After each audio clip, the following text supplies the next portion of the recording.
Pneumonia کے بارے میں ڈسکس کریں گے۔ نمونیا جو ہے وہ ہمارے پھیپھڑوں کا انفیکشن ہے جو بیکٹیریا، وائرس اور فنگس کی وجہ سے ہوتا ہے۔ اس کی جو علامات ہیں، جو اس کے سائنز اور سمٹمز ہیں، ان میں تیز بخار کا ہونا، کھانسی کا ہونا اور تیز سانس لینا۔ اس کے علاوہ پسلیوں میں گڑے پڑ جانا،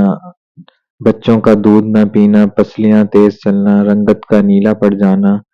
اور بچوں کا مدہوشی کی حالت میں ہونا، پیٹ میں درد ہونا، بچے کا نیلا پڑ جانا، کھانا پینا چھوڑ دینا، یہ اس کی بڑی علامات ہیں۔ اس کے علاوہ کھانسی جو ہے، پہلے تو بچہ جو ہے عام کھانسی کرے گا، لیکن پھر جب اس کی علامات میں اضافہ ہوتا جائے گا تو خشک کھانسی کے ساتھ ساتھ اس کی جو چھاتی ہے وہ جکڑی جائے گی، چھاتی خراب ہو جائے گی اور جو سانس ہے وہ مزید سانس پھولتا جائے گا۔ نزلہ زکام بخار تو وہ ساتھ ساتھ ہوگا اس کے۔ اور اس کے علاوہ جو ہے یہ پھیلتا کیسے ہے؟ پھیلنے کی اس کی وجوہات یہی ہے کہ کوئی بڑے وغیرہ جو کھانسی کر رہے ہوتے ہیں، جو ان کے ناک اور منہ سے جو ڈراپلیٹس نکلتے ہیں، جو قطرے نکلتے ہیں، وہ کہیں گر جاتے ہیں، پھر ان کے ہاتھ لگاتے ہیں، بچوں کو پھر لگاتے ہیں، اس سے یہ نمونیا پھیلتا ہے۔ تو اب ہم اس کو ٹریٹ کیسے کر سکتے ہیں یا اس کی ہم پریونشن کیسے کر سکتے ہیں؟ اس میں جو سب سے بڑی پریونشن ہم کر سکتے ہیں کہ اپنے بچوں کو جو 2 سال کی عمر سے کم ہے یا جو ابھی جن کی ویکسینیشن جو سٹیٹس ہے وہ کمپلیٹ نہیں ہے، ان کے حفاظتی ٹیکے لگوائیں، ان کے فزیشین سے ملیں، پیڈیاٹیشین سے ملیں کہ ان کے دیکھیں کہ ابھی کون کون سے ان کے ٹیکے رہتے ہیں پیدائشی، نمونیا کے، ٹی بی کے، نیموکوکل ویکسینیشن، ان کی جتنی بھی بیکٹیریا ہیں ان کے خلاف ان کی ویکسینیشن کمپلیٹ کریں، حفاظتی ٹیکے لازمی لگوائیں، یہ تو بہت ضروری ہیں۔ اور جو ان کی ہائیجین ہے، صفائی ستھرائی کا ان کا لازمی خیال رکھیں، ان کا ہاتھوں کو بار بار واش کروائیں جب بھی وہ کوئی کام کر رہے ہیں، کوئی کام ختم کر کے فارغ ہوتے ہیں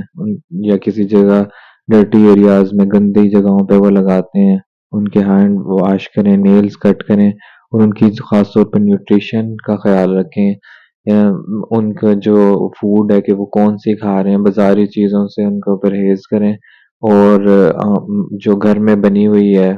ٹھنڈی چیزوں سے پرہیز کریں۔ ایک تو نیم گرم ان کو پانی دیں اور نیم گرم ہی خوراک دیں، ڈرائی فروٹس وغیرہ دیں اور ایگ اور ہنی دیں۔ اور اس کے ساتھ ساتھ اگر گھر میں کوئی اسموکنگ کرتا ہے اس سے ان کو دور رکھیں، اس سے بھی ان کے پھیپھڑے متاثر ہو سکتے ہیں۔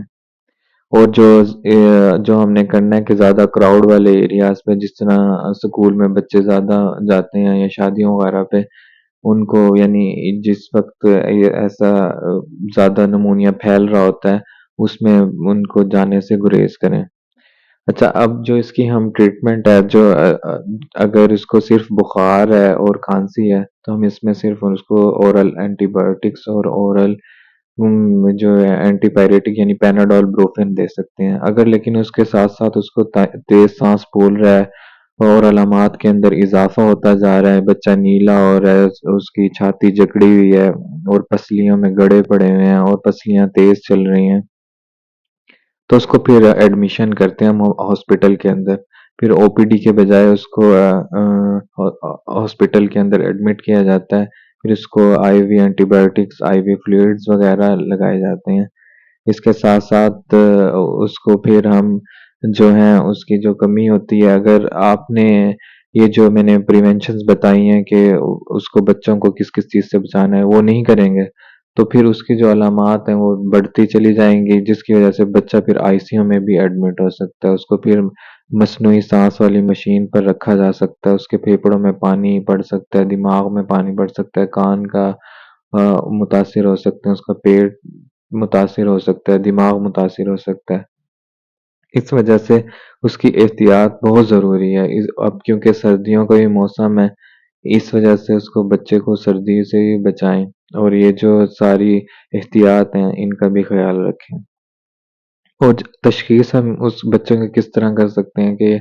پتہ کیسے چلے؟ ایک تو او پی ڈی میں اپنے جو فزیشین ہوگا اس کو چیک کرائیں گے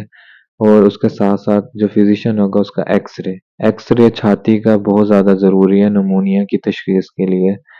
اور اس کے ساتھ ساتھ کچھ خون کے ٹیسٹ ہوتے ہیں وہ کرواتے ہیں۔